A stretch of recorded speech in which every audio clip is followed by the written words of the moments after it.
Hi, I'm Pippa from Fuse TV, and I'm here with one of the occupants from the Owens Park Tower who are protesting against the uni's treatment of students. So you're currently on day 6 of your occupation. How are you feeling? We're feeling okay. We're quite frustrated. We received quite an insulting offer in regards to our demands. So we asked for a 40% rent reduction over the whole year, and the university has given us an offer that amounts to the equivalent of 5% rent for the whole year. So that was very disappointing to receive.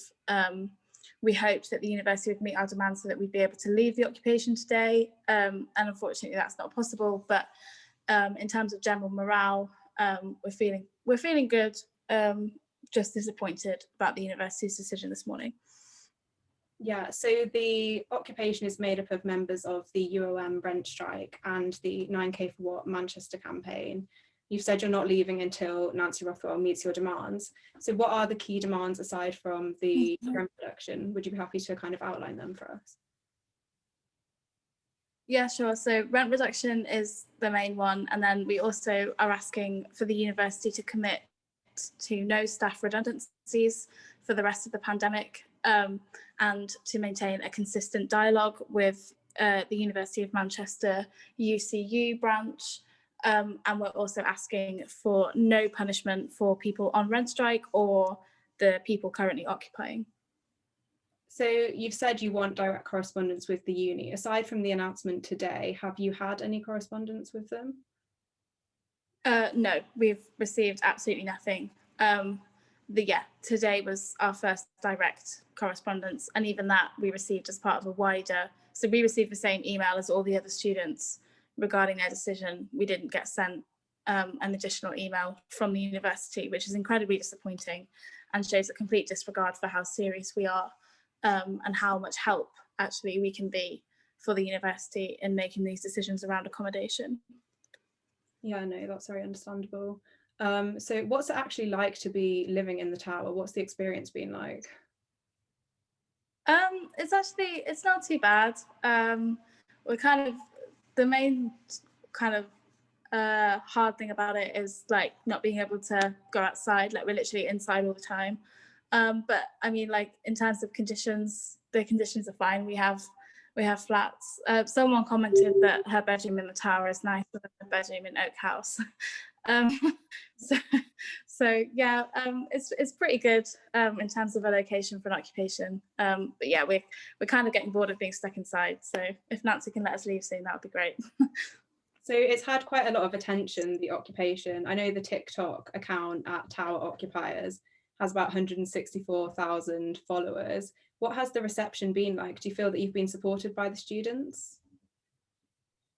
Yeah, I mean, it's just been overwhelmingly like positive and supportive, and like so many students from like this university and from other universities have like come and like messaged us and sent us like food and sent us banners to hang from our windows, like sent us messages of support. We've had like messages from like loads of staff members, like, and from students from like literally all over the country. So it's been absolutely amazing. Like we weren't expecting this level of solidarity and support. Yeah, that's really cool. So there's one of your TikToks which depicts a food delivery for the occupiers, which is kind of intercepted by security. Can you describe what happened there and what your relationship is like with the security at the moment? Yeah, so I individually wasn't there when the pizza was delivered, but what basically happened is Glasgow Tenancy Union sent us pizza in solidarity. So we actually it wasn't our pizza, we didn't buy it. And then it was another student from Oak House brought the pizza to give to us, and security decided that they wouldn't let us have it. This is something that's happened before when People and Planet occupied about this time last year. They were also denied food for a period. So this is something that is quite consistent with university strategy. Luckily, they overlooked it, and it was just the pizza is the only thing that's been prevented from getting in. We've never had food since. Our relationship with security is generally positive. We generally leave each other alone. So yeah, that was the only incident, apart from another few isolated incidents with individual security guards. Like that was the only major incident we've ever had with them, and generally it has been quite positive, and we've sort of kept ourselves to ourselves. Yeah. That's good to hear. So obviously I have to bring up the huge march which took place in Fallowfield last night in response to the alleged racial profiling incident on Friday. There's video footage of a first year being pulled to a wall unprovoked by security on his way to return to his flat. Do you have anything to say about the march and the incident? I think that incident is absolutely disgusting, and I think it's symbolic of the kind of environment that's been created on campus. You know, like it's clear that this isn't, you know, a safe, or this isn't always a safe environment for Black students and BAME students. And I think that this is something that the university needs to be taking a lot more seriously than it is. I think suspending the individual involved is good, but fundamentally this is a systematic problem that happens when we have, you know, security and police on campus. And I think that without addressing that, and without addressing a need for, you know, like maybe not less security, but better training of security, is definitely something that we also need to be discussing. Like the student involved has my full solidarity, and the solidarity of all the people in the tower, as does everyone who was at the protest last night. Yeah, we obviously couldn't go, but we were in full solidarity with those people.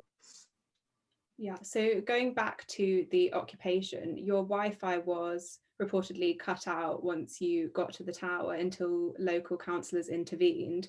What was the impact of that on the protesting and on yourselves? I think that was, you know, a really targeted strategy, and I think that they did that because learning is online, you know, like cutting the Wi-Fi. We still had 4G, so cutting the Wi-Fi didn't stop us tweeting about occupation. It didn't stop us, you know, putting out TikToks and stuff, because you can do that on 4G.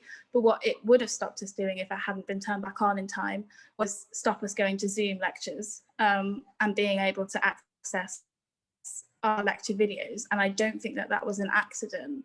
And, you know, like we're incredibly grateful to Aslil Khan for getting that back on for us.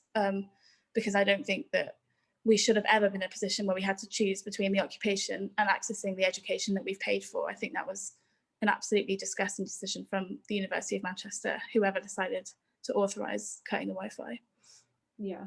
Okay, so the 9K for What campaign is obviously looking at the 9K tuition fees for UK and EU students. What are your thoughts on the situation for international students who are paying more than this? Are they supported in the campaign?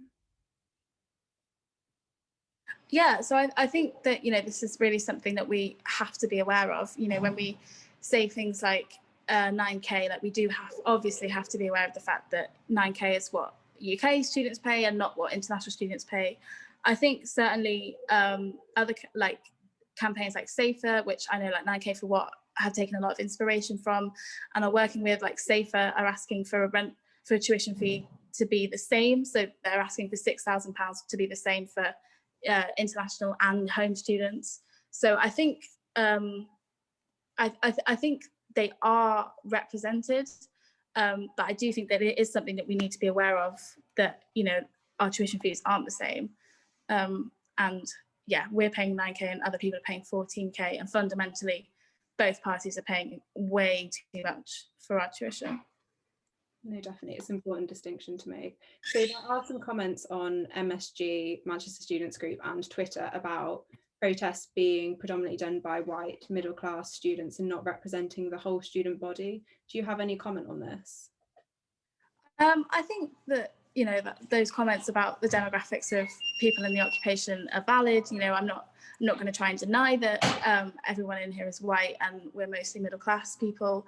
I think that that's quite systematic of the university environment in general. You know, I think that university in general is quite a white middle-class space, and that's obviously something that we do need to campaign against. So we are very much aware of it, and it's unfortunate But also I think that it might represent the fact that, you know, because of certain privileges that being white and being middle class associate, it meant that we could kind of take a risk when we were coming into the occupation that perhaps other students in other circumstances couldn't.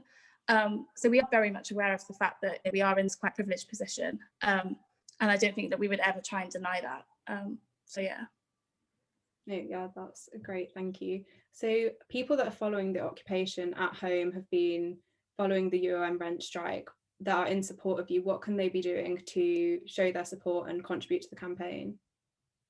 Yeah, so the main thing that people can do to help wherever they are is, you know, spread our message, like retweet, you know, follow UOM rent strike, 9K for what, students for profit, like all of these organisations have people in the tower, like, you know, give us a follow and spread our message, you know, like keep engaging with news articles about the protest, you know, engaging with the TikTok, things like that. And obviously, you know, if people are in a position to help further, then, you know, it's always lovely when people drop off stuff to the tower, and we have a tower aid group chat which people can reach out through rent strike if they want to be a part of. So there are lots of different ways for people to get involved. But yeah, like following us on social media is an easy way to do that. Yeah, so finally, can I ask, is the end of the occupation in sight at all? Do you have a set time when you will stop occupying the tower if you don't hear from the UD? We haven't discussed that at all. We're really confident actually that, you know, if the university agreed to 5% today, then it won't be long before we can push that up to 40%, which is what we're asking for. You know, we are confident that the university is realising that they are in a position where they have to start meeting our demands. We haven't had a conversation about when, like how long, like we're confident that the university will meet with us before we have to leave early. So yeah, however long it takes, we'll be here, we'll be waiting for our demands and for a meeting with Nancy. That's great. Thank you so much for speaking with Fuse News today. I've really enjoyed your thoughts and everything. And all the best with the campaign. Good luck. I hope. Thank you. That.